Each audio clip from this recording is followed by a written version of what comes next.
उन्हीं के वंश में आगे चल के इक्ष्वाकु नाम के राजा हुए। इक्ष्वाकु के वंश में विकुक्षी, विकुक्षी के वंश में पृथु, पृथु के वंश में युवनाश्व, युवनाश्व के वंश में सारस्वत, सारस्वत के वंश में अम्बरीश, अम्बरीश के वंश में सगर, सगर के वंश में हरिश्चंद्र, भगीरथ, भगीरथ के वंश में आगे चल के खटवांग, खटवांग के वंश में आगे चल के खटवांगा दीर्घबाहुश्च रघुस्तस्मात् पृथुस्रवा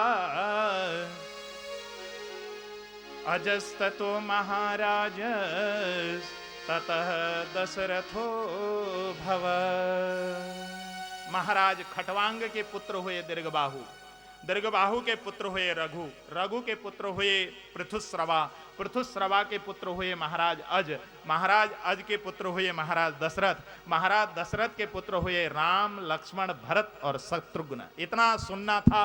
परीक्षित महाराज के चरण पकड़ी, परीक्षित महाराज ने आज सुखदेव भगवान के चरण पकड़ी, निवेदन किया, प्रभो आपने जिस राम भगवान का नाम लिया है ना प्रभो, मैं राम की कथा को श्रवण करना चाहता हूं प्रभो, उस राम की दिव्य कथा को संक्षिप्त में ही सही जरूर सुनाइए। इतना सुनना था परीक्षित महाराज के सामने।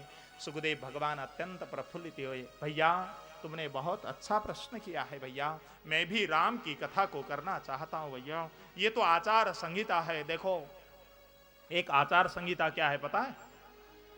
भगवान शंकर की कथा सुने बिना राम कथा सुनने का योग्य नहीं बनता, अधिकार नहीं मिलता। जो व्यक्ति भगवान शंकर की कथा नहीं सुनता ना, उसको राम कथा सुनने का अधिकार नहीं, और जो राम कथा नहीं सुना है उसको भगवान कृष्ण कथा सुनने का अधिकार नहीं। क्यों? क्योंकि भगवान शंकर हैं विश्वास के प्रतिमूर्ति। भैया जब तक शरीर में तुम्हारे हृदय में विश्वास नहीं आता, और माता पार्वती हैं श्रद्धा की प्रतिमूर्ति, श्रद्धा और विश्वास जब तक तुम्हारे हृदय में प्रतिष्ठित नहीं होता ना, तब तक तुम्हारे जीवन में मर्यादा नहीं आ सकती। जब तक मर्यादा नहीं आ सकती तब तक भगवान की लीला समझ में नहीं आ सकती। इसलिए मर्यादा पुरुषोत्तम है भगवान राम। राम कथा से मर्यादा आती है, शिव कथा से श्रद्धा और विश्वास जगता है, और भगवान श्री कृष्ण की कथा तो भैया ये तो लीला है परमात्मा की। परमात्मा के धाम को पहुंचाने की वाली कथा का नाम है भगवान कृष्ण की कथा। हाँ, इसलिए भगवान कृष्ण की कथा में पहुंचने से पहले सबसे पहले शिव की कथा सुनो, उसके बाद राम की कथा सुनो, उसके बाद तब जाकर भगवान कृष्ण की कथा में प्रवेश मिलता है। भैया श्रीमद् भागवत में जो है ना, ये तीनों आचार संहिता का पालन किया गया। फिर चतुर्थ स्कंद में भगवान शिव की कथा की गई, नवम स्कंद में भगवान राम की कथा की गई, और दसम स्कंद में जाकर भगवान कृष्ण की कथा की गई। तब जाकर पूर्ण हुआ, क्योंकि पूर्ण परिपूर्ण परमेश्वर जो है ना वो भगवान कृष्ण है। सुखदेव भगवान परीक्षित महाराज के समक्ष वर्णन करते हुए बोलने लगे, भैया तुम्हारे सामने मैं राम की कथा को अवश्य वर्णन करूंगा। ऐसे कहते हुए भगवान राम की दिव्य लीला को वर्णन करते हुए बोलने लगे, भैया अब अवध नगरी के राजा हैं महाराज दशरथ। अत्यंत सुंदर रमणीक नगरी है अयोध्या। सरयू कल कल बहती है अयोध्या के किनारे। उस रमणीक नगरी के राजा हैं महाराज दशरथ। इसका वर्णन किया है गोस्वामी जी ने।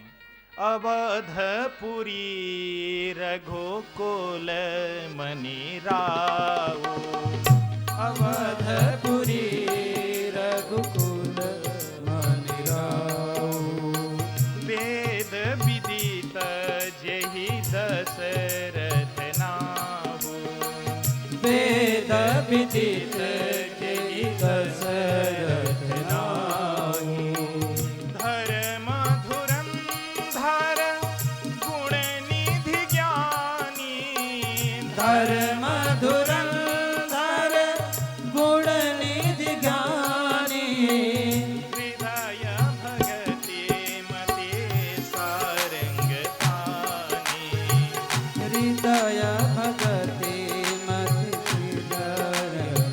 अत्यंत रमणीक नगरी है अयोध्या नगरी। उस नगरी के राजा महाराज दशरथ, पूरा के पूरा भरा पूरा परिवार है, लेकिन महाराज दशरथ के घर में कोई संतान नहीं। इस बात की कोई ग्लानि भी नहीं। एक बार गुरु माता अरुंधति को चिंता हुई। गुरु वशिष्ठ से निवेदन करने लगी, गुरुवर आप इतने बड़े ज्ञानी होते हुए आपके यजमान महाराज दशरथ के घर में कोई संतान नहीं, और ये गुरु का कर्तव्य होता है कि यजमान के हित से चिताना, यजमान का कैसे हित हो इसकी चिंता करता है गुरु, और आप कोई चिंता नहीं कर रहे हैं। अब तो वशिष्ठ जी अरुंधति से बोलने लगे, देवी तुम जो कह रही हो ना ठीक कह रही हो देवी, लेकिन राजा के मन में पुत्र के प्रति कोई लालसा भी तो हो।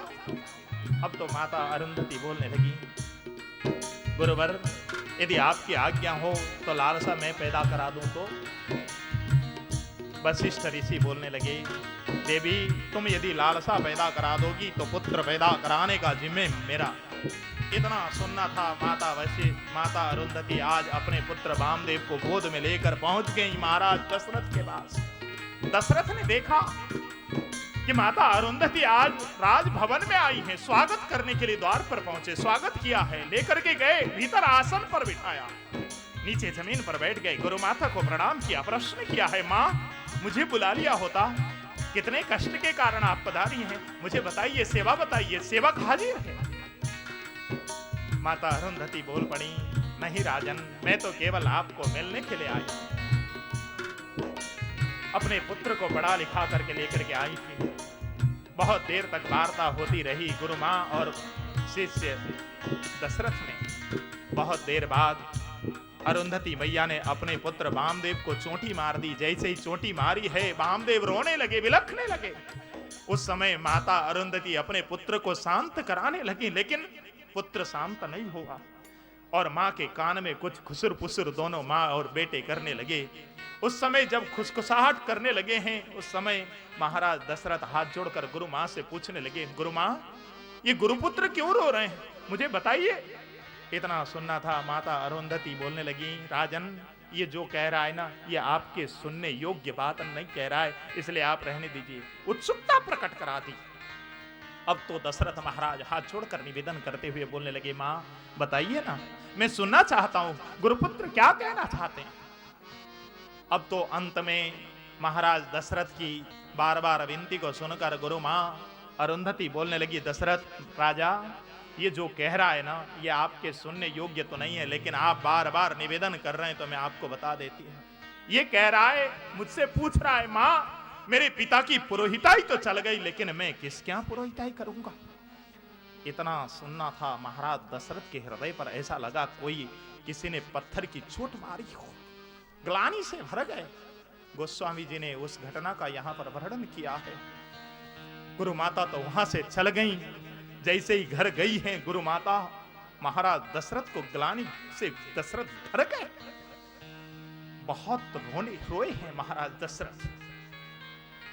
उस बात को गोस्वामी जी ने वर्णन किया है मानस में, एक बार भूपति मन माही, एक बार भूपति मन माही, भई गलानि मोरे सुत नाही, भई गलानि मोरे सुत नाही, गुरु गृह गयऊ तुरत महिपाला, गुरु गृह गयऊ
की बात जाकर वशिष्ठ ऋषि से जैसे ही दशरथ महाराज ने निवेदन किया, ऋषिवर मेरे घर में संतान नहीं है, मैं संतान की याचना करने के लिए आया हूं। ऋषिवर आप कैसे ही हो, मेरे घर में संतान कैसे आए इसकी प्रबंध किया करें।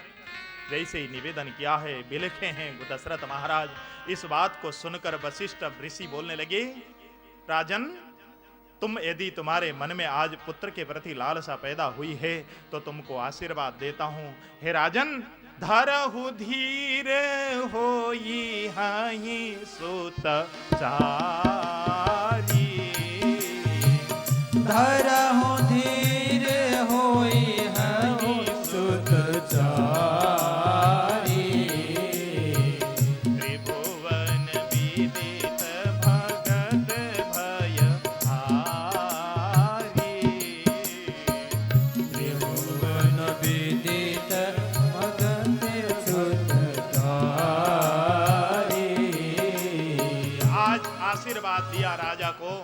आशीर्वाद देने के बाद वशिष्ठ ऋषि ने वहां पर श्रृंगी ऋषि ही वशिष्ठ बुलावा, श्रृंगेरी से ही वशिष्ठ बुलावा, पुत्र काम शुभ यज्ञ करावा, पुत्र काम शुभ यज्ञ करावा। श्रृंगी ऋषि को बुलाया गया। पुत्र कामेष्टि यज्ञ हुई। जैसे ही स्वाहा स्वाहा की आहुति हुई, यज्ञ नारायण अत्यंत प्रफुल्लित हो गए और यज्ञ नारायण जैसे ही प्रकट हुए हैं, हाथ में पायस का प्रसाद लेकर सभी लोग जय जयकार करने लगे। बोलिए यज्ञ नारायण भगवान की। पायस का प्रसाद गुरु वशिष्ठ ने आज दशरथ महाराज के हाथ में दी। दशरथ महाराज ने तीनों रानियों को बांट करके दे दिया। पायस की प्रसाद पाकर तीनों रानियां गर्भवती हुई। जैसे ही गर्भवती हुई, सारे के सारे रानियां का शरीर रोमांच से भर गया, रोमांच से भर गए। जैसे ही 1 महीना, 2 महीना, 3 महीना, 4 महीना, 5 महीना, 6 महीना, 7 महीना, 8 महीना इस प्रकार बीतते गए। 9 महीना बीता, 10वां महीना बीता, 11वां महीना जैसे ही बीता है, 12वां महीना जैसे ही हुआ, गर्भवती हुए रानियों के 12 महीने जैसे ही बीते, अयोध्या के वासी अयोध्या के नगर में आकर परिक्रमा करने लगे। सारे के सारे परमात्मा की ये प्रतीक्षा में सारे के सारे अयोध्यावासी कब परमात्मा आएंगे इसकी प्रतीक्षा करने लगे। शीतल मंद वायु बहने लगा, न तो शीत न तो घाम, ऐसा मौसम जब आया है अयोध्या में। गोस्वामी जी ने आज मास घोषित कर दी और दिन भी घोषित कर दिया। गोस्वामी जी कहते हैं, नौमी तिथि मधुमास पुनीता हो रामा हो रामा, नौमी तिथि मधुमास पुनीता रामा हो रामा, शुक्ल पक्ष अभिजित हरि प्रीता रामा हो रामा, शुक्ल पक्ष अभिजित हरि प्रीता रामा हो रामा, माध्य दिवस अति शीतल घामा हो रामा, माध्य दिवस अति शीतल घामा हो रामा, रम पावन काल लोक विश्राम रामा हो रामा, पावन काल लोक विश्राम रामा हो रामा, यदि रामा हो रामा, जय रामा हो रामा, यदि रामा हो रामा, जय रामा हो रामा, यदि रामा हो रामा, जय रामा हो रामा। यदि रामा हो रामा। नौमी तिथि आई है। जैसे ही प्रातः काल सूर्योदय जैसे ही हुआ, माता कौशल्या, माता कैकेयी और माता सुमित्रा के शरीर रोमांचित हो गए। तीनों रानियों ने जाकर सरयू में स्नान किया है। आकर के जैसे ही पूजा कक्ष में पूजा करने बैठी, उसके बाद परमात्मा का स्मरण किया। घड़ी ने 1 2 3 4 5 6 7 8 टन टन करते हुए जैसे ही 12 के घंटे बजे, उस समय चतुर्भुज नारायण अयोध्या में प्रकट हो गए। बोलिए चतुर्भुज नारायण भगवान की जय हो। माता कौशल्या आज परमात्मा नारायण को आज चतुर्भुज नारायण के रूप में देखकर रूठ गई। भैया वहां पर भय प्रकट कृपाला, घर में जाकर स्तुति कर लेना भैया, बहुत लंबा है। हाँ, बाद में जब रूठी हैं, भगवान को बालक के रूप में आना पड़ा और जैसे ही बालक के रूप में परमात्मा प्रकट हुए, अब तो आज जैसे ही ये बात जाकर महाराज दशरथ को पता लगी है। महाराज दशरथ को तो ये खबर लगते ही महाराज दशरथ अत्यंत प्रफुल्लित हुए, खुश होकर आज यहाँ पर गोस्वामी जी ने लिखा है, दशरथ पुत्र जन्म सुनि काना, दशरथ पुत्र जन्म सुनि काना, ब्रह्मानंद समाना, पायो ब्रह्मानंद समाना, परमानंद पूरी मन राजा, परमानंद मुनि राजा, कहा बुलाई बजावहु बाजा, कहा बुलाए गावहु बाजा। महाराज दशरथ अत्यंत प्रफुल्लित हो गए। अब तो बाजे वाले को बुलाया गया और जैसे ही बाजे वाले आए वहां पर बधाइयां गबने लगी, सारे के सारे झूमने लगे, नाचने लगे, वहां पर आनंद मचने लगा। आज दशरथ महाराज के आंगन में 3-4 पुत्र की जब खुशहाली में अवधवासी वहां पर बधाई गाने लगे। प्रकट भये हैं चारों भैया, अवधपुरे बाजे बधैया, प्रकट भय है चारों भैया, अवधपुर बाजे बधैया। प्रकट भय है चारों भैया, अवधपुर बाजे बधैया। प्रकट भय है चारों भैया, अवधपुर बाजे बधैया। बाजे बधैया बाजे बधैया, बाजे बधैया ओ बाजे बधैया, बाजे बधैया ओ बाजे बधैया, बाजे बधैया ओ बाजे बधैया। प्रकट भय है चारों भैया, अवधपुर बाजे बधैया। प्रकट भय है चारों भैया, अवधपुर बाजे बधैया।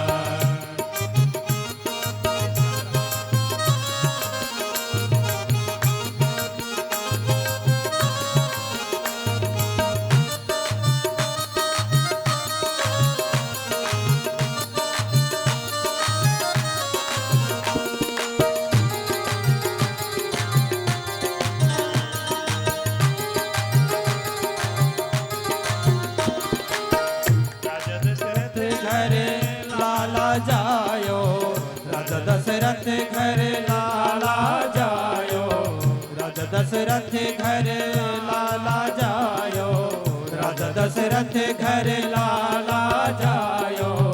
नाम धरे रघुरैया, अवधपुर बाजे बधैया। नाम धरे रघुरैया, अवधपुर बाजे बधैया। नाम धरे रघुरैया, अवधपुर बाजे बधैया। प्रकट भय है चारों भैया, अवधपुर बाजे बधैया।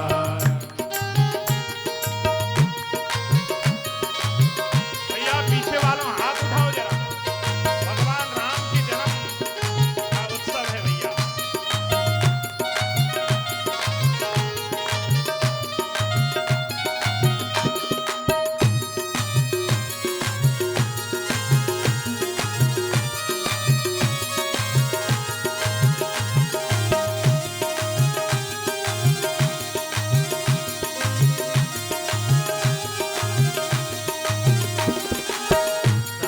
लक्ष्मण भरत शत्रुघ्न, राम लक्ष्मण भरत शत्रुघ्न, भरत शत्रुघ्न भरत शत्रुघ्न, भरत शत्रुघ्न भरत शत्रुघ्न।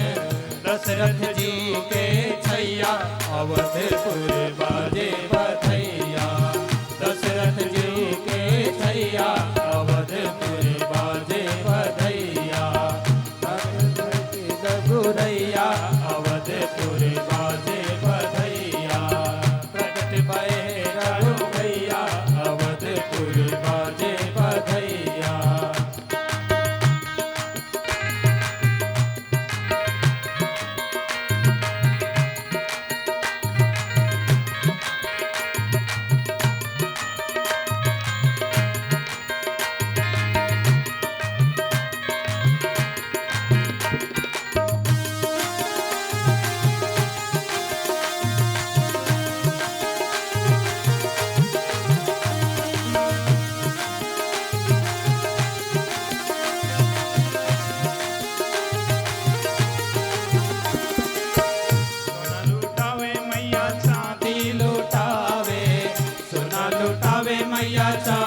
लुटावे, सोना लुटावे मैया सोना लुटावे, चांदी लुटावे मैया सोना लुटावे, और लुटावे रुपैया अवधपुर बाजे बधैया, और लुटावे रुपैया अवधपुर बाजे बधैया, प्रकट भय है चारों भैया अवधपुर बाजे बधैया, प्रकट भय है चारों भैया अवधपुर बाजे बधैया।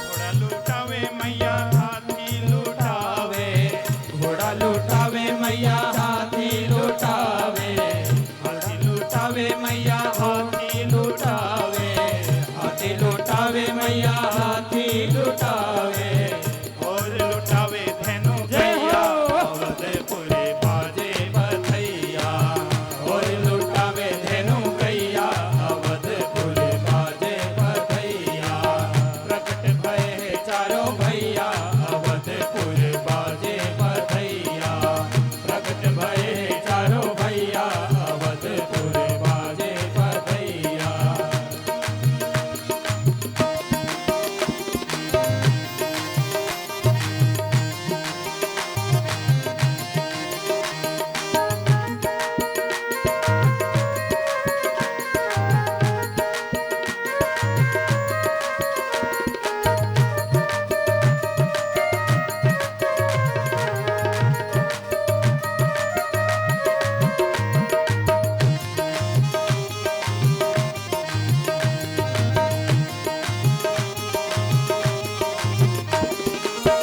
दो गोर दो श्याम सलोने, दौर दो श्याम सलोने, दौर दो श्याम सलोने, दौर दो श्याम सलोने, दशरथ जो के छैया अवधपुर बाजे बधैया, दशरथ जो के छैया अवधपुर बाजे बधैया, प्रकट भय चारों भैया अवधपुर बाजे बधैया, प्रकट भय चारों भैया अवधपुर बाजे बधैया, प्रकट भय चारों भैया अवधपुर बाजे बधैया, प्रकट भय चारों भैया अवधपुर बाजे बधैया, प्रकट भय चारों भैया अवधपुर बाजे बधैया, अवधपुर बाजे बधैया, अवधपुर बाजे बधैया,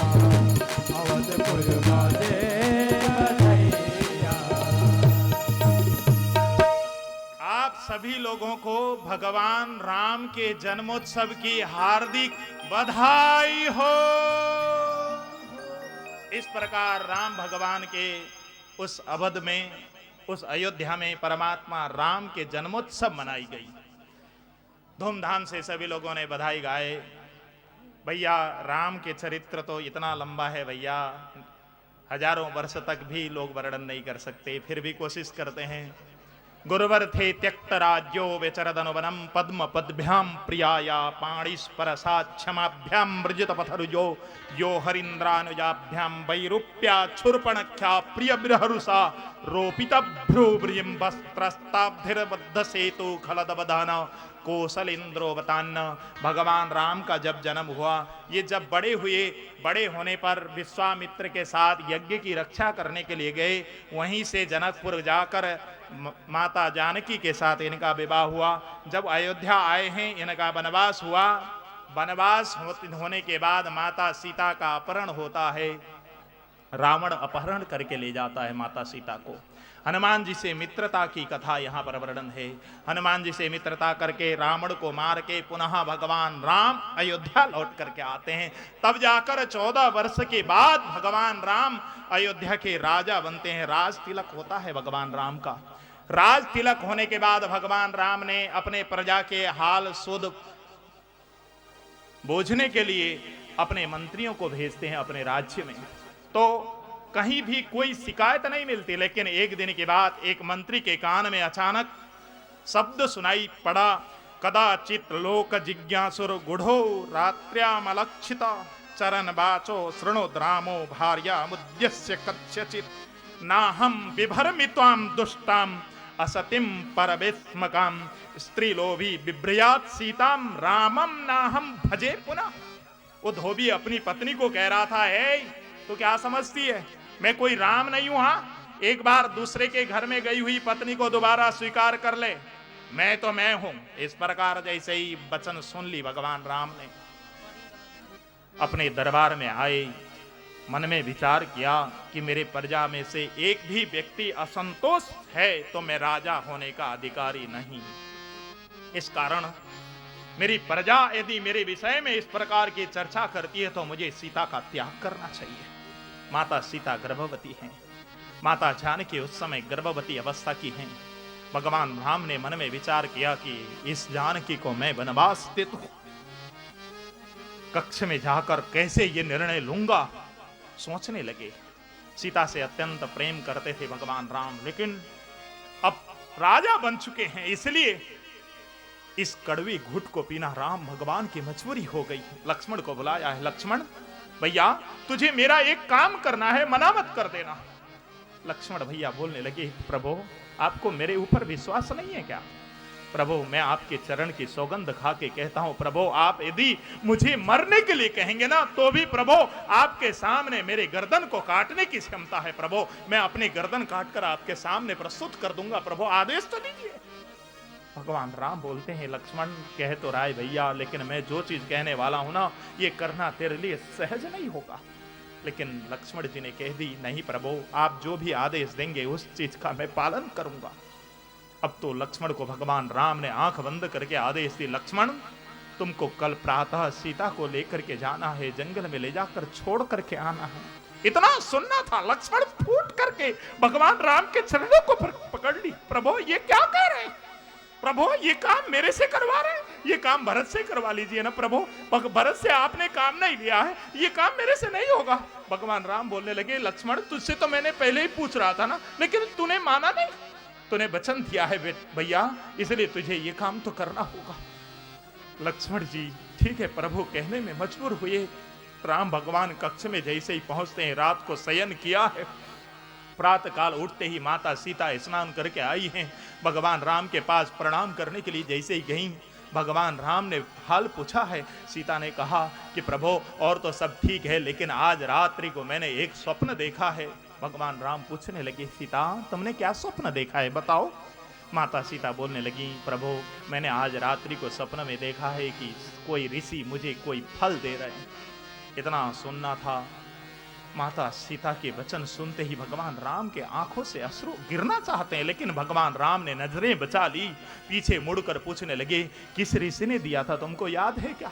माता सीता बोल पड़ी, प्रभु मुझे वाल्मीकि ऋषि ने फल दिया था। अब तो इतना सुनना था। भगवान राम सीता माता से बोलने लगे, सीता तो वाल्मीकि ऋषि के आश्रम में जाकर प्रसाद लेकर के क्यों नहीं आती? ऐसा करो मैं लक्ष्मण को भेजता हूं तुम्हारे साथ, तुम जाकर वाल्मीकि ऋषि का दर्शन करके आओ।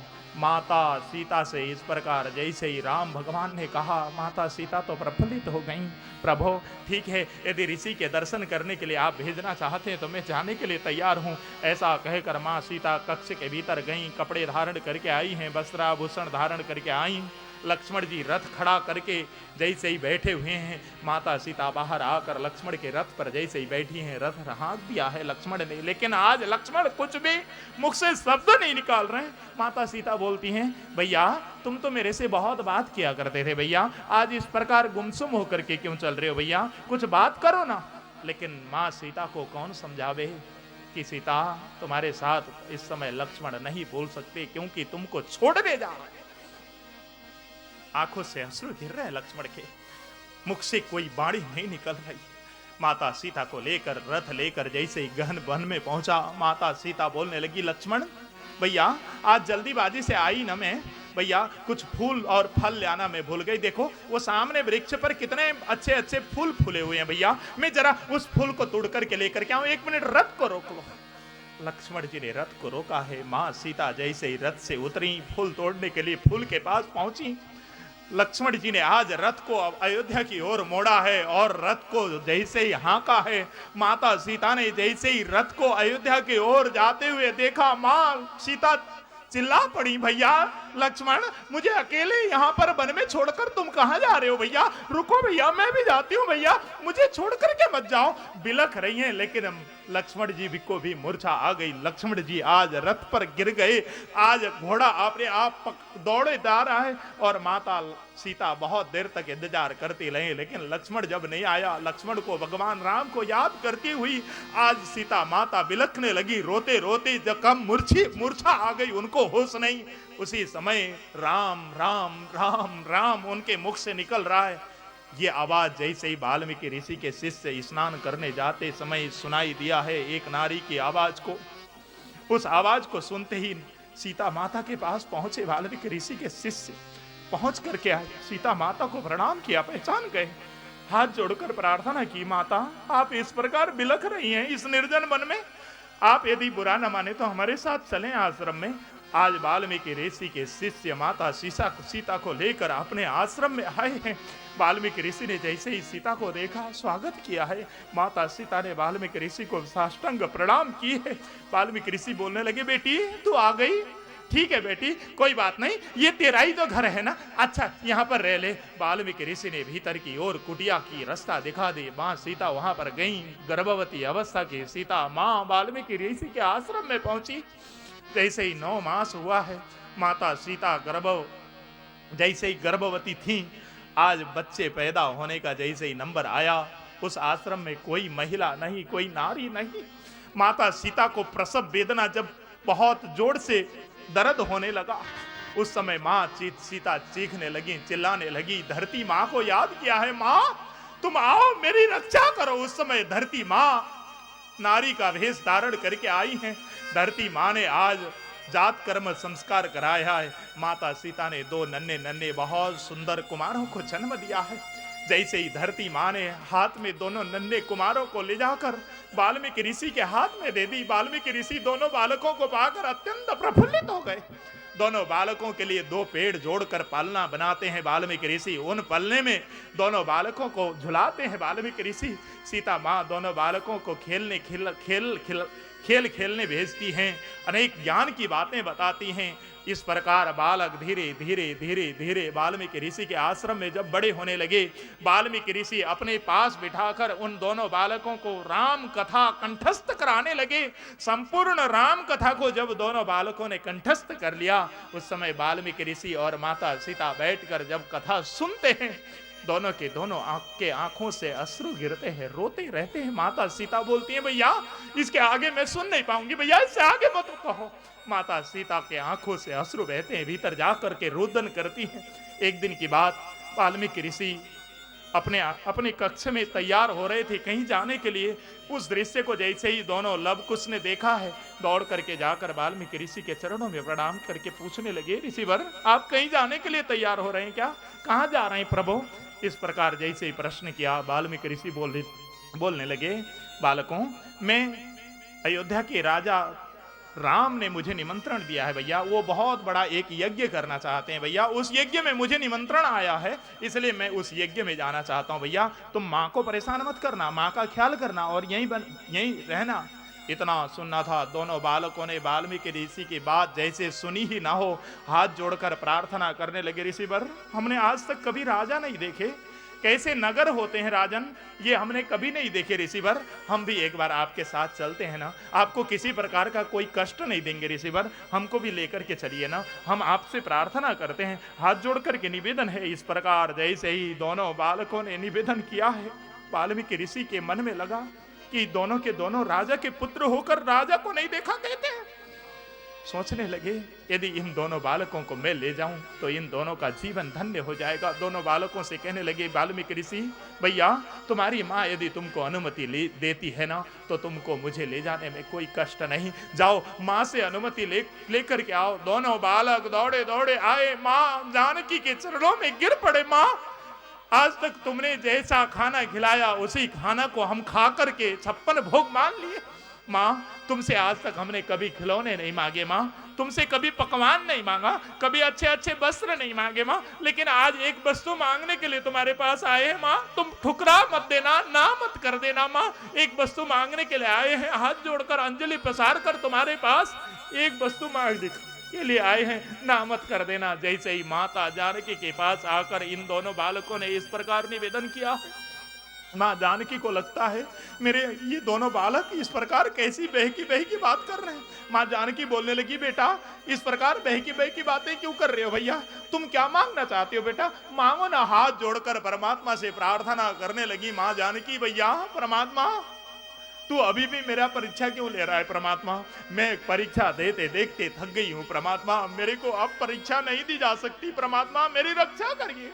परमात्मा से मन ही मन प्रार्थना किया। बालकों से पूछने लगी, बालकों तुम जो मांगना चाहते हो मांग लो भैया, मेरे पास होगा तो मैं अवश्य दूंगी। दोनों बालकों ने चरण में बंधन करके माँ से निवेदन किया है, माँ वाल्मीकि ऋषि आज कोई अयोध्या नाम का नगरी है माँ, उस नगरी में जा रहे हैं, वहां के राजा महाराज राम हैं और महाराज राम बड़ा यज्ञ कर रहे हैं माँ। उस यज्ञ में वाल्मीकि ऋषि को न्योता आया है माँ, यदि आपका अनुमति हो तो हम भी जाए ना माँ। हमने आज तक कभी राजा नहीं देखे, हमने कभी आज तक शहर नहीं देखे माँ, यदि तुम्हारी अनुमति हो तो हम भी शहर देख लेंगे माँ, हमको जाने से मना मत कर देना। इतना कहना था, माँ जानकी के आंखों से अश्रु गिरने लगी। भगवान राम की याद आ गई। सोचने लगी कि यदि इन दोनों बालकों को मैं भेजती हूँ तो इन दोनों का वनवास टूट जाएगा। इस भाव से अभी अप्लावित होकर दो माँ जानकी बोलने लगी, बेटा तुम यदि वाल्मीकि ऋषि के साथ जाओगे तो ऋषि को तुम परेशान करोगे भैया। दोनों बालकों ने हाथ जोड़कर माँ की सौगंध ली, माँ तुम्हारा सौगंध, ऋषि पर जो कहेंगे ना वही बात को हम मानेंगे माँ, ऋषि के आदेश के बिना हम कुछ भी तंग नहीं करेंगे माँ, तुम्हारी सौगंध लेते हैं। दोनों बालकों ने जैसे ही सौगंध ली है, माँ जानकी बोलने लगी, बेटा यदि तुम जाना चाहते हो तो ठीक है, मैं अनुमति देती हूँ। दोनों बालकों के बाल बाए हैं माँ जानकी ने। उसके बाद गोरोचन का तिलक लगा दिया, गले पर कंठी लगा दी, कंठी लगाकर पीताम्बरी वस्त्र पहनाया, दोनों बालकों के हाथ में एक तारा दे दी और वाल्मीकि ऋषि के साथ जैसे ही माँ जानकी ने जैसे ही विदा किया है, जहां तक दिखाई दिए वहां तक तो एक टक लगाकर देखती रही मां जानकी। जब दिखना बंद हुए भीतर पूजा कक्ष में जाकर मां जानकी ने भगवान राम से प्रार्थना किया है, प्रभु आपके दोनों अमानत मैं आपके पास भेजी हूं, प्रभु आप अपने अमानत को संभाल लेना। मां जानकी पूजा कक्ष में जाकर भगवान राम से फूट फूट करके रोने लगी। इधर वाल्मीकि ऋषि आ गए सरयू के तट पर कुटिया में, जैसे ही रात को विश्राम करते हैं, प्रातः काल ऋषि मुनियों को पता लगा है। वाल्मीकि ऋषि आकर के सरयू के किनारे टिके। जैसे ही ऋषियों को पता लगा, सारे के सारे ऋषि मुनि वाल्मीकि ऋषि का दर्शन करने के लिए वाल्मीकि के कुटिया पर आते हैं। उस समय वाल्मीकि ऋषि ने बहुत सारे ऋषियों को देखकर बालकों को दोनों लब और कुछ को कहा, भैया तुम लोग बहुत अच्छी राम कथा सुनाते हो, भैया इन ऋषि मुनियों को राम की कथा सुनाओ ना। जैसे ही कहा, दोनों बालकों ने एक तरह के तार कसे, उसके बाद वीणा पर अपने स्वर में श्री राम की कथा को कहना प्रारंभ किया।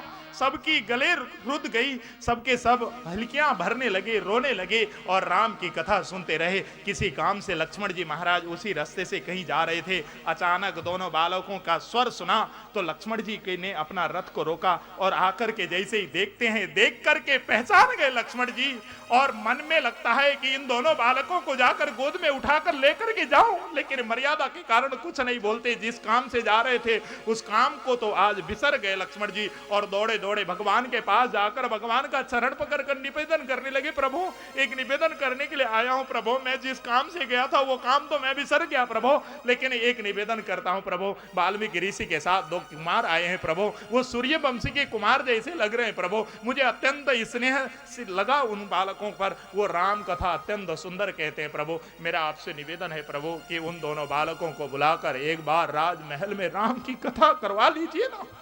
इतना सुनना था, भगवान राम को तो पता थी भैया ये बात। आंखें रुद गई लेकिन आंसू टपकने नहीं दिया। भगवान राम ने आदेश दे दी लक्ष्मण को, लक्ष्मण फिर तो वाल्मीकि ऋषि को आज शाम को ही बुला करके लेकर के आओ। आदेश दिया है। लक्ष्मण जी दौड़े दौड़े गए हैं वाल्मीकि ऋषि के पास। उस समय कथा पूर्णाहुति हो रही थी। उस समय जैसे ही कथा को पूर्ण किया दोनों बालकों ने, वहां पर कथा श्रोता सारे के सारे ऋषि मुनि आकर दोनों बालकों को कुछ न कुछ भेंट देने लगे। कुछ ऋषि ऐसे भी थे जिनके शरीर में एक लंगोटी भी नहीं थी। वो सोचने लगे कि इन कथावाचकों ने इतनी सुंदर कथा सुनाई है, इनको हम क्या दें, हमारे पास देने के लिए कुछ नहीं। उन दिगंबर वेशधारी संतों ने अपनी शेष उम्र दे दी कि भैया हमारी शेष उम्र लग जाए, भैया तुम जीवन में राम की कथा इस प्रकार करते रहना। ऐसा कहकर अपना प्राण को निछावर करके सारा के सारा अपनी आयु शेष आयु उन बालकों को सौंप दी। सुखदेव भगवान यहाँ पर वर्णन कर रहे हैं भैया। उसके बाद वाल्मीकि ऋषि दोनों बालकों को लेकर निमंत्रण पाए हुए कारण आज लक्ष्मण जी के साथ राजभवन में जैसे ही प्रवेश करते हैं, भगवान राम ने आते हुए दोनों कुमारों को जैसे ही देखा ऊपर अटारी से भीतर कक्ष में जाकर फूट पड़े। तो बहुत देर तक रोए। बहुत देर के बाद वाल्मीकि ऋषि को स्वागत करने के लिए आए हैं। स्वागतम ऋषिवर ऐसा कहकर हाथ जोड़कर प्रार्थना किया है। ऋषि को उच्च सिंहासन पर बिठाया, दोनों बालकों को अपनी दाईं ओर बिठाई है। दोनों बालकों ने आकर भगवान राम को प्रणाम किया है। उसके बाद भगवान राम बोलने लगे, ऋषिवर मैंने सुना है आपके ये दोनों शिष्य बहुत सुंदर राम की कथा करते हैं, प्रभु इनको निवेदन करिए ना। इतना सुनना था, वाल्मीकि ऋषि ने आदेश दिया है। दोनों बालक आज अपनी वीणा की तार को कसकर आज भगवान राम के सामने भगवान राम की कथा करने के लिए जैसे ही अपनी वीणा की तार को कसकर प्रारंभ किए, भगवान राम के आंखों से अश्रु गिरना चाहते हैं, लेकिन भगवान राम ने रोका और दोनों बालकों ने जैसे ही पहला स्वर आज निकाला है कि हे राम, ये भगवान राम की कथा मैं सुनाने जा रहा हूं। इस प्रकार कहकर दोनों बालकों ने भगवान राम की कहानी कहना प्रारंभ कर दी। कहानी सुनो रे राम कहानी, राम कहानी सुनो रे राम कहानी, राम कहानी सुनो रे राम कहानी, राम कहानी सुनो रे राम कहानी। कहत सुनत आवे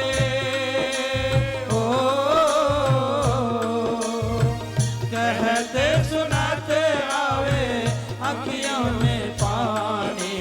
राम कहानी सुनो रे राम कहानी, राम कहानी सुनो रे राम कहानी।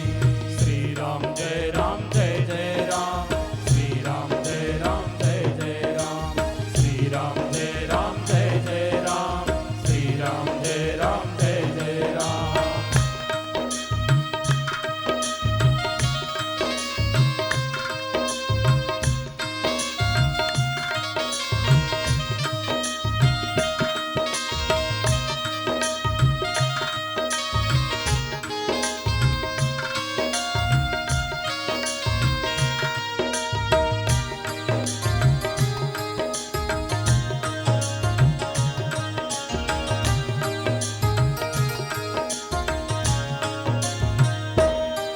दशरथ के राज दुलारे, कौशल्या के आंख के तारे। दशरथ के राज दुलारे, कौशल्या के आंख के तारे। ये सूर्य वंश के सूरज, भय रघुकुल के उजियारे। ये सूर्य वंश के सूरज, भय रघुकुल के उजियारे। राजीव नयन बोले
धनुष भंग प्रभु करके ले आए सीता वर के।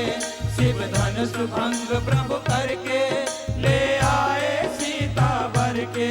घर त्याग भये बनवासी माँ की आज्ञा सिर धर के। घर त्याग भये बनवासी माँ की आज्ञा सिर धर के। लखने सिया ने संग हो, लखन सिया ने संग छोड़ी रजधानी। राम कहानी सुनो रे राम कहानी। राम कहानी सुनो रे राम कहानी।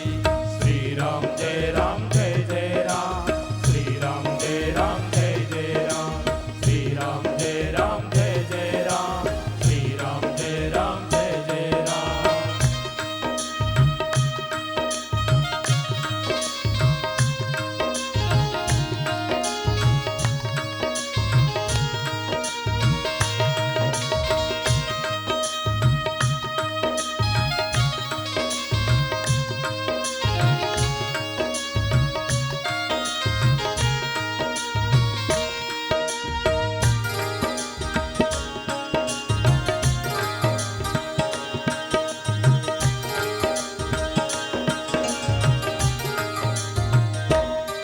खल भेष भिक्षु का धर के भिक्षा का आग्रह करके।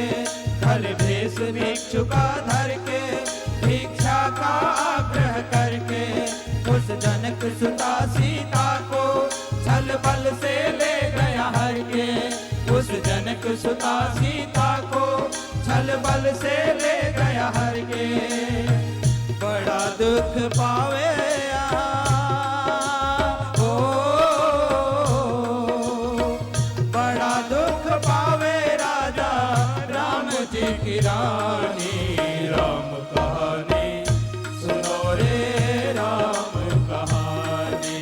राम कहानी सुनो रे राम कहानी। श्री राम जय राम जय जय राम। श्री राम जय राम जय जय राम। श्री राम जय राम जय जय राम। श्री राम जय राम जय जय राम।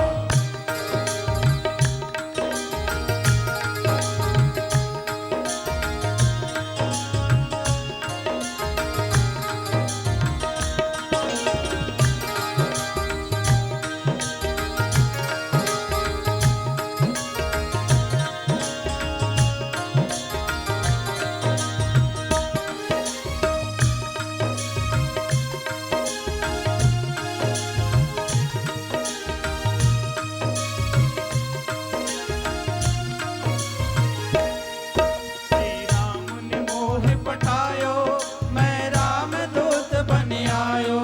श्री राम ने मोह पठायो मैं राम दूत बन आयो। सीता माँ की सेवा में रघुवर को संदेश लायो। सीता माँ की सेवा में रघुवर को संदेश लायो। और संग लायो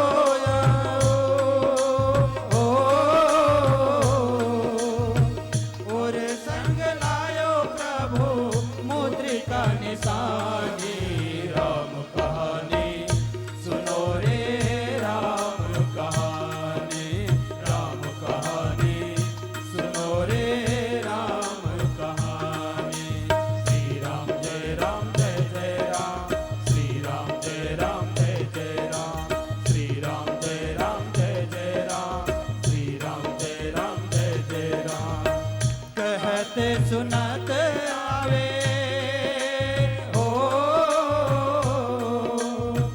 कहते सुनत आवे अखियों में पानी। राम कहानी सुनो रे राम कहानी। राम कहानी सुनो रे राम कहानी। राम कहानी सुनो रे राम कहानी। राम कहानी सुनो रे राम कहानी। राम कहानी सुनो रे राम कहानी। इस प्रकार सितारा के स्वर पर पूरी राम कथा, राज तिलक तक की कथा करके जैसे ही पूर्ण किया, भगवान राम बोल पड़े, लवकुश भैया अभी तो राम की कथा अभी भी तो शेष है ना भैया, आगे भी तो सुनाओ। जैसे ही लवकुश को भगवान राम ने आग्रह किया है, लवकुश दोनों बोल पड़े, राम हे राजन क्षमा करना हमको, भगवान राम की कथा करने योग्य कथा न केवल यहीं तक की है राजा, इसके आगे के राम कथा योग्य नहीं रहे। उन्होंने निरपराध जानकी को गर्भवती अवस्था में उन्होंने वनवास दे दिया, इसलिए इसके आगे के राम पूज्य नहीं, इसलिए इसके आगे की कथा हम नहीं कह सकते। इतना सुनना था, राम भगवान के आंखों से गंगा यमुना प्रकट हुई। दोनों राम रोते रोते भीतर कक्ष में गए हैं। दोनों के दोनों बालकों को भगवान राम ने आदेश दे दिया, इन दोनों बालकों को इसी राजभवन में रखा जाए। रात के समय राम अपने बिस्तर से उठे हैं, दोनों बालकों के कक्ष में आ गए। दोनों बालकों के कक्ष में आकर दोनों बालकों को अपने गोदी में उठाया है भगवान राम ने। उसके बाद अपने आंसू को जैसे ही गिराते हैं, दोनों बालकों की निद्रा टूटी है। पूछते, राजन क्यों रो रहे हो भैया, क्या तुम्हारे कोई संतान नहीं है क्या? संतान न होने वाला व्यक्ति छोटे बच्चों को देखकर इसी प्रकार रोता है, तो लगता है तुम्हारे घर में कोई संतान नहीं है। इतना सुनना था, भगवान राम ने दोनों बालकों को अपने छाती से लगाया। फुट फुट करके जब भगवान राम रोने लगे, उस रुदन को जैसे ही माता कौशल्या ने सुना है, दौड़े दौड़े आई है, देखा है राम रो रहे हैं और दोनों बालक उनके गोदी में हैं। माता यशोदा कौशल्या से भगवान राम बोलने लगे, माँ इन दोनों बालकों को अब जाने नहीं देना, माँ इन बालकों को यहीं पर रखना। इस प्रकार भगवान राम कहकर अपने कक्ष में पहुंच गए। इधर माँ कौशल्या बहुत देर तक उन दोनों बालकों को दुलार करने के बाद, दोनों को सुलाने के बाद, आज माता कौशल्या भी जा करके अपने कक्ष में गईं। प्रातःकाल उठकर भगवान राम इन दोनों बालकों के कक्ष में पुनः आते हैं। दोनों बालकों से प्रश्न पूछते हैं, बालकों तुम लोग बहुत अच्छी कथा करते हो भैया, ये बताओ तुम्हारे अपने माता पिता कौन है भैया, किसके बेटे हो तुम? इतना कहना था, दोनों बालकों को अपनी माँ की बात याद आ गई। माँ ने कहा था चलते समय कि बेटा कितना भी कोई भी पूछ ले, अपने बाप और माँ का नाम मत बताना। तुम कहना कि हम तो वाल्मीकि ऋषि के शिष्य हैं, हम संत हैं, संत के कोई माँ बाप का नाम नहीं पूछता भैया। इतना माँ की बात याद आ गई। तुरंत दोनों बालक बोलने लगे, राजन आप इतने बड़े देश के चक्रवर्ती नरेश होकर एक साधु संतों से कैसे व्यवहार करना चाहिए, यह व्यवहार सामान्य व्यवहार भी नहीं आता। हम वाल्मीकि ऋषि के शिष्य हैं, जो साधु संत होते हैं ना, उनसे माँ बाप का नाम नहीं पूछा जाता, उनसे तो गुरु का नाम पूछा जाता है। हमारा केवल इतना ही परिचय है। ऐसा कहकर बड़ा भाई लब ने जैसे ही कहा था, छोटे भाई कुछ कहने लगे, भैया मुझे मेरे पिताजी का नाम याद है, मैं बताऊं क्या? भगवान राम कुछ की ओर आगे बढ़े और बोलने लगे, भैया अच्छा तुम बताओ जल्दी से अपने पिता का नाम क्या है? तुरंत कुछ बोलने लगे, भैया हमारे पिता का नाम तो निष्ठुर है। इतना सुनना था, बड़ा भाई लब बोल पड़ा, भैया तुम्हें कैसे मालूम? तुरंत छोटा भैया बोलने लगा, भैया उस दिन हम जब शेर के बच्चे के दांत गिन रहे थे ना, उस समय मैया जानकी ने हमको डांटते हुए कहा था, अरे निष्ठुर के बच्चे क्यों उस बच्चे को तंग कर रहे हो? तो उसी दिन से मुझे अपने बाप का नाम निष्ठुर, इतना सुनना था। भगवान राम ने दोनों बालकों को छाती से लगाया, फूट पड़े भैया, रोते रहे। भैया जिसकी कथा है वो स्वयं रोया है भैया, तो भैया सामान्य जन की तो क्या बात, ये राम कथा की तो बात ही ऐसी है, निराली है भैया। और ये राम की कथा तो जितनी कहो उतना कम है भैया। इसलिए तुलसीदास जी को अंत में लिखना पड़ा ना, हरि अनंत हरि कथा अनंत, और इसलिए तो लिखना पड़ा है भैया, हरि की कथा अनंत है भैया। और इसी कारण से समय कहता है जल्दी कृष्ण की तरफ पहुंचो, लेकिन भागवत कहता है कि अभी कथा बहुत हैं। हाँ, चंद्रवंश के अनेक राजाओं का यहाँ पर वर्णन है। नारायण के नाभि कमल से ब्रह्मा के द्वारा अत्रि का पुत्र हुआ चंद्रमा का पुत्र हुआ बुध का पुत्र हुआ पुरुरवा के वंश में आगे चल के गाधी के वंश में आगे चल के रंती देव के वंश में सूरसेन के पुत्र हुए वसुदेव, वसुदेव के पुत्र हुए भगवान कृष्ण। जैसे ही कृष्ण का नाम सुना है सुखदेव भगवान के मुख से परीक्षित महाराज ने हाथ जोड़कर प्रार्थना किया, प्रभु भगवान राम की कथा जैसे आपने शॉर्टकट की है ऐसी कथा मुझे भगवान कृष्ण की नहीं सुननी, मुझे तो भगवान कृष्ण की कथा विस्तार से सुनाइए प्रभु। मैं भगवान कृष्ण की जन्म से लेकर स्वधाम गमन तक की पूरी कथा सुनना चाहता हूं, विस्तार से सुनाइए। ऐसा कहकर जब प्रणाम करके निवेदन किया, उस समय सुखदेव भगवान परीक्षित महाराज को निवेदन करते हुए बोलने लगे, भैया आज 4 दिन हो गए, 4 दिन से तुमने अन्न जल कुछ भी ग्रहण नहीं किया है। ऐसा करो तुम जाकर थोड़ी देर जलपान करके आओ, थोड़ी सी फ्रेश होकर के आओ भैया, उसके बाद मैं कथा प्रारंभ करूंगा। इतना सुखदेव का कहना था। परीक्षित महाराज चरणों पर गिर पड़े, निवेदन किया, नहीं प्रभु आप क्या बात करते हैं, मेरे सामने काल खड़ी है प्रभु, मुझे 7 दिन में मरना है, इस कारण मुझे अन्न जल कुछ भी नहीं दिखाई दे रहा, मुझे तो परमात्मा की कथा में रति हो गई है प्रभु, इस कारण मैं अन्न जल नहीं, मैं तो परमात्मा की कथा सुनना चाहता हूं। इतना सुनना था। महाराज सुखदेव को आज अपने भक्त परीक्षित को देखकर अत्यंत प्रफुल्लता हुई, क्योंकि ये तो पक्का भक्त है, ऐसा समझकर बोलने लगे, भैया ये जो कथा है ना, तुम क्या समझते हो कि तुम ही पुनीत हो रहे हो? नहीं, ऐसा नहीं है, ये कथा तुम्हारे साथ साथ मेरे को भी पवित्र कर रही है। कथा 3 व्यक्ति को पवित्र करती है। किस किस को? वसुदेव कथा प्रश्न पुरुषास्त्रीन् पुनाति वक्तारं पृच्छकं श्रोत्री तत्पाद सलिलम यथा। भगवान श्री कृष्ण की कथा 3 व्यक्ति को पवित्र करती है। एक तो जो कथा कहता है उसको पुनीत बनाती है, पवित्र बनाती है, और दूसरा जो कथा सुनने वाला श्रोता है उसको पवित्र करती है, और तीसरा जो प्रश्न करता है कथा के विषय में उसको पवित्र करती है। इसलिए भैया तुम ही पवित्र हो रहे हो ऐसा नहीं, मैं भी कथा करना चाहता हूं भैया, अविरल कथा हो मैं भी चाहता हूं।